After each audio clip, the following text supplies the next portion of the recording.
Before we begin, take a moment to support the channel. If you're interested in real crime stories, unsolved disappearances, and cases that still raise questions today, make sure to subscribe.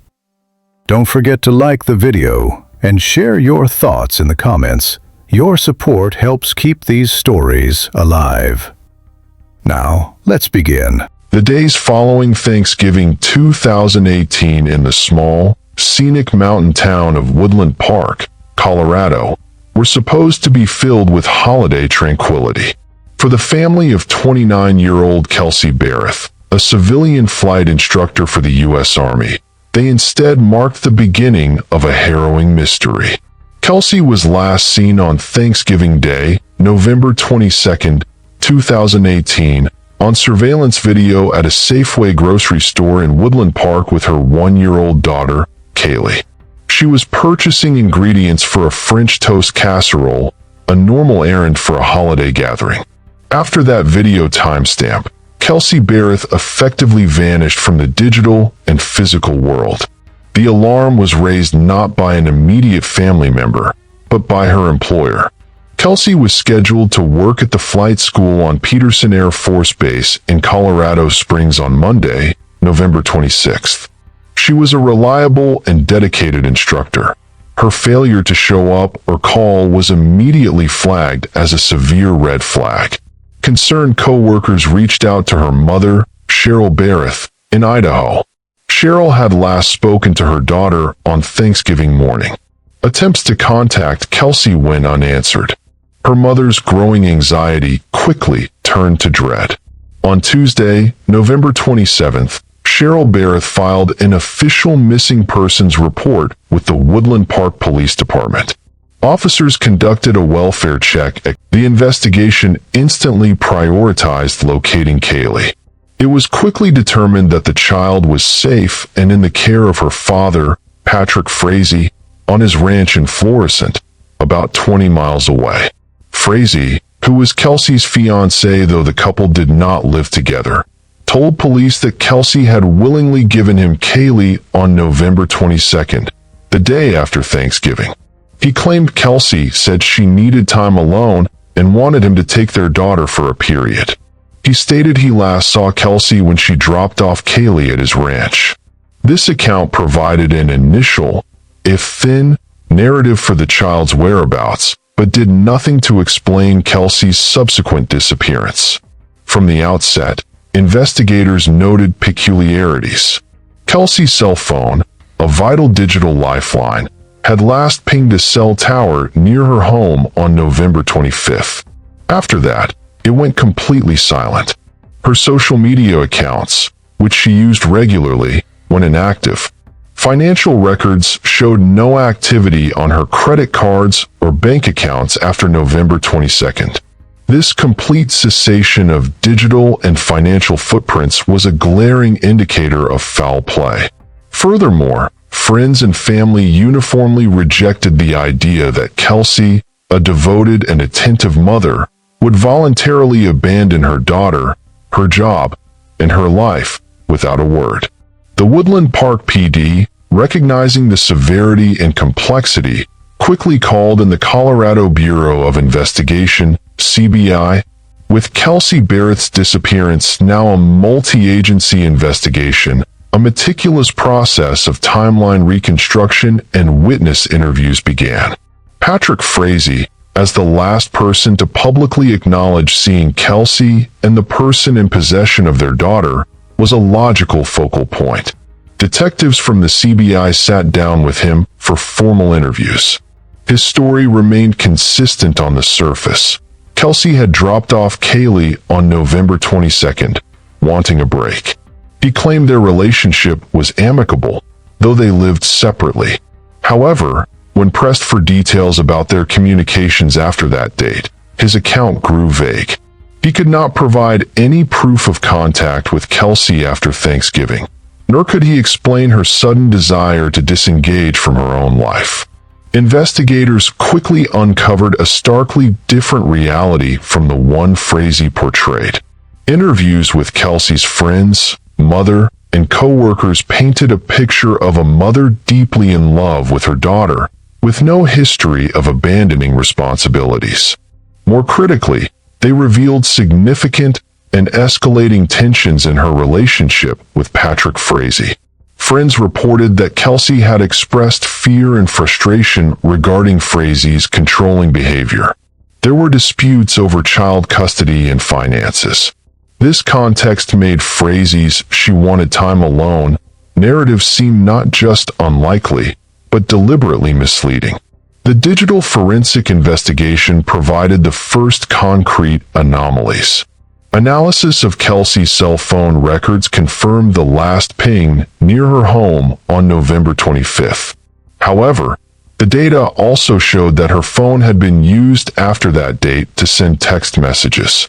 One such message was sent to her employer on November 25th, stating she was sick with the flu and would not be at work, a message her employer found odd, given her. Another text was sent to her mother on November 28th, stating she was traveling and not to worry. To investigators, these texts had the hallmarks of cover texts, messages sent by someone other than the phone's owner to create an alibi or delay the raising of an alarm. The timing and content suggested the person sending them had knowledge of her schedule, but not her intimate communication style. Simultaneously, a forensic team processed Kelsey's townhouse with a fine-tooth comb. While the main living areas showed no obvious signs of violence, a crucial discovery was made using specialized chemical reagents. In the kitchen, on the floor and lower cabinets, investigators located faint traces of blood that had been cleaned. Luminol testing revealed a larger pattern of blood spatter or transfer that someone had attempted to wash away. This forensic evidence transformed the townhouse from a missing person's home into a potential crime scene. It indicated a violent event had occurred there, likely resulting in significant bloodshed, and that someone had taken considerable effort to clean it up. The investigation now had a firm direction. Patrick Frazee was not just a person of interest. He was the prime suspect in what was being treated as a homicide. The search shifted from finding a missing woman as the investigation into Patrick Frazee intensified in early December 2018. A separate but converging thread emerged from Idaho. A woman named Krystal Jean Lee, née Kenny, a 32-year-old nurse and mother, contacted the police in Twin Falls, Idaho. She indicated she had information related to Kelsey Berreth's disappearance. When FBI and CBI agents interviewed her, she began to unfold a story of manipulation, coercion, and murder that provided the horrifying blueprint for the crime. Lee explained that she had been in a romantic relationship with Patrick Frazee for several years, even while he was engaged to Kelsey. Their relationship was long distance, between Idaho and Colorado. According to Lee, in the months leading up to Thanksgiving 2018, Frazee had begun pressuring her to kill Kelsey Berreth. He presented various motives. He wanted full custody of his daughter Kaylee. He was entangled in financial disputes with Kelsey, and he wanted to continue his life with Lee without complication. He allegedly promised Lee that if she carried out the murder, they could be together. Lee stated that Frazee's requests escalated from vague notions to specific, planned instructions. He asked her to procure untraceable tattoo guns to inject Kelsey with poison. He researched tetanus shots as a potential murder weapon. When Lee balked or failed to follow through on these plans, Frazee allegedly grew angry and manipulative, threatening her and her family. He framed the act as a necessity for their future. The plan that was eventually set in motion, according to Lee's confession, was brutally direct. Frazee instructed Lee to travel from Idaho to Colorado. On November 24, 2018, Lee drove to Colorado. She met Frazee, and he gave her a key to Kelsey Berreth's townhouse and a metal baseball bat. His instruction was for Lee to go to the townhouse, kill Kelsey with the bat, and then clean the scene. Lee told investigators she entered the townhouse, but could not bring herself to commit the act. She left and told Frazee she had failed. Frazee's response, Lee claimed, was to take matters into his own hands. She told investigators that Frazee said he would do it himself. The following day, November 25th, Lee stated that Frazee called her and told her to return to the townhouse to clean it. When she arrived, she discovered Kelsey Berreth was dead. The scene was violent. Lee's gruesome task, as described in her confession, was to clean up the blood and biological matter from the kitchen and living area. She stated she used cleaning supplies from under the sink. She also claimed that Frazee instructed her to take Kelsey's cell phone with her when she left Colorado, to send the cover texts to Kelsey's employer and mother in an attempt to throw off the timeline of the investigation. Lee's confession was a monumental break in the case, but it also positioned her as a co-conspirator. She was immediately taken into custody. Her detailed account provided explanations for the forensic evidence, the clean blood, the digital evidence, the texts, and established a clear motive for Frazee. It transformed the Krystal. Lee's confession provided the narrative, but a successful prosecution would require physical evidence to corroborate her story and directly link Patrick Frazee to the murder. Investigators now had a roadmap to search for two critical items: the murder weapon and Kelsey Berreth's remains. Based on Lee's statements, the search areas focused on locations connected to Frazee. Lee told authorities that after she cleaned the townhouse, Frazee disposed of Kelsey's body. She claimed he burned the remains. This led investigators to execute search warrants at Frazee's ranch in Florissant and other properties he had access to. In early December 2018, at a property near Frazee's mother's home, search teams made a significant discovery.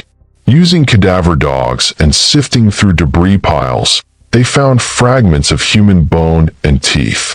These remains were so badly burned that immediate identification was impossible. They would require extensive forensic analysis at the CBI lab. Perhaps more crucial was the discovery of the suspected murder weapon. During a search of Frazee's ranch, investigators found a metal baseball bat.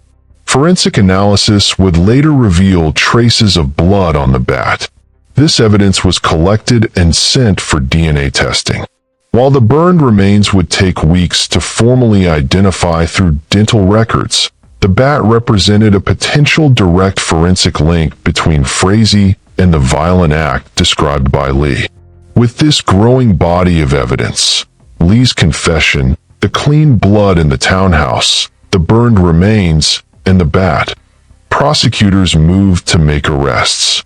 On December 21st, 2018, Patrick Frazee was taken into custody at his ranch and booked into the Teller County Jail.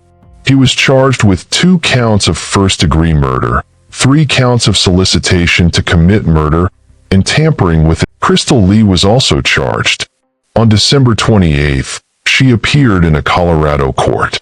In a strategic move by the prosecution, Lee agreed to plead guilty to a single charge of tampering with physical evidence for cleaning the crime scene, in exchange for her full cooperation against Frazee. Her plea deal was contingent on her providing complete and truthful testimony.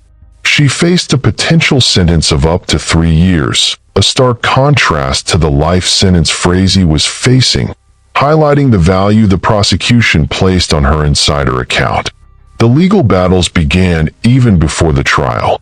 Frazee's defense team, led by public defenders, filed motions to suppress evidence and challenge the admissibility of Lee's confession, arguing it was the product of coercion and a desire for a favorable deal. The prosecution, led by 4th Judicial District Attorney Dan May and his team, argued that Lee's testimony was essential to understanding the full scope of the crime and that her account was corroborated by physical evidence. Preliminary hearings stretched through the first half of 2019 as both sides prepared for a complex trial that would hinge on the testimony of an accomplice and the forensic evidence gathered from multiple crime scenes. The trial of the people of the state of Colorado versus Patrick Frazee began in November 2019 in Cripple Creek, Colorado.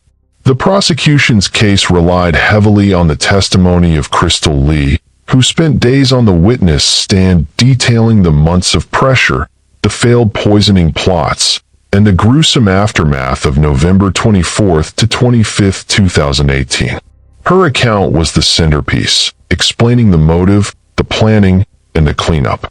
The defense's strategy was to attack Lee's credibility, painting her as a jealous mistress who fabricated the entire story to secure a light sentence for herself and frame Frazee.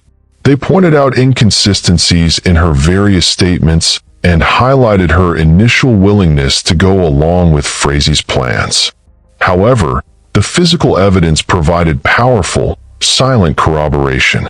Forensic experts testified that the blood found cleaned in Kelsey's townhouse was a match to Kelsey Berreth.